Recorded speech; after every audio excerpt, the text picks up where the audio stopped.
రెడ్డి అనే గారి రాజకీయ ప్రస్థానం ఎలా స్టార్ట్ అయింది? నేను 1975లో డిగ్రీ కంప్లీట్ చేసి ఈ మధ్యన వ్యవసాయం చేసుకుంటూ ఉన్నాను. 1989లో జనరల్ ఎన్నికలు వచ్చాయి డోర్నకల్ నియోజకవర్గం.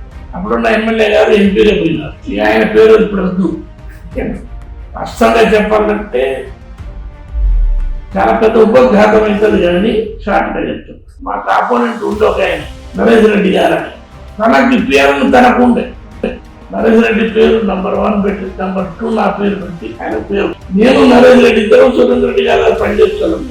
ఇద్దరు నామినేటెడ్ అయిన పిసిసి కార్లో చెన్నారెడ్డి గారు నాకు టికెట్ ఇస్తూ పీపారు పంపారు. అప్పటికి సురేందర్ రెడ్డి గారు మిమ్మల్ని విత్డ్రా చేసుకోలేదా? ఆయన చెప్పలేదు. చెప్పినా మారిపోయింది వ్యవహారం. ఆ ఎన్నికల్లో ఆయన స్టేట్లోనే నాకు లార్జెస్ట్ మెజార్టీ కాబట్టి నన్ను అభివృద్ధి చేసుకుని చాలా మంది మొమెంటం కూడా ఇచ్చింది. దండలలో అటెండ్ అయినప్పుడు కూడా నాకు ఓటేస్తేనే మీకు పథకాలు వస్తాయి ఈ స్టేట్మెంట్ ఎందుకు ఇవ్వాల్సి వచ్చింది అసలు? వివాదాస్పద వ్యాఖ్యలు చేశారు డోర్నకల్ ఎమ్మెల్యే రెడ్డి నాయక్. సో ఆ టాపిక్ పక్కన పెట్టి జయశంకర్ సార్ గారు ఫస్ట్ కేసీఆర్ గారి కన్నా ముందు మిమ్మల్ని కలిసారు. అవతలడు 100 పెడితే నేను 10 పెట్టాను. సర్పంచ్ వాడమే మాకు పెట్టి అంత పెట్టి ఎంత పెట్టారు? 2 లక్షల. మూడోసారి అందరికి సమన్స్ పంపిన సమన్స్ రికార్డులో ఉంది, అసెంబ్లీలో చూసుకోవచ్చు. అప్పుడు వాళ్ళందరూ ఉరికొచ్చారు అని కోర్టు పంపినాడు. నాయక్ గారు ఫుల్ ఫ్లెడ్జ్డ్ కాంగ్రెస్ లో సముచిత స్థానం ఇచ్చినట్టే, కానీ అలాంటి సమయంలో పార్టీని అసలు ఎందుకు వీడిపోవాల్సి వచ్చింది? మనసు చెప్పింది ఏంటంటే కేసీఆర్ గారు తెలంగాణ ఇచ్చింది.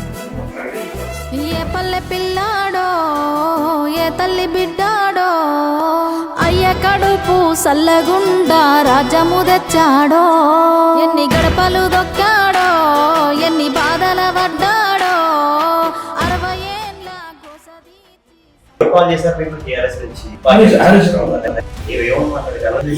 నువ్వు వచ్చాయన్నా 5 ముఖ్యమంత్రులతో పనిచేశారు కదా. ఒక 81 నుంచి చూసుకో. ఫస్ట్ టర్మ్లే 3 పోయింది. అంటే ముఖ్యమంత్రుడు అంటే ఎన్టీ రామారావు, చంద్రబాబు నాయుడు, వైఎస్ రాజశేఖర రెడ్డి గారు, కేసీఆర్ గారు, వీళ్ళలో మీకు ప్రజాదరణ కలిగిన నాయకుడు కూడా చూశారు. రాజశేఖర రెడ్డి గారు కూడా మంచి ప్రజాదరణ కలిగిన నాయకుడు, గొప్ప నాయకుడు. డోర్నకల్కి వచ్చే ఎలక్షన్లో మీ తర్వాత వారసులు ఎవరైనా ఉంటారు?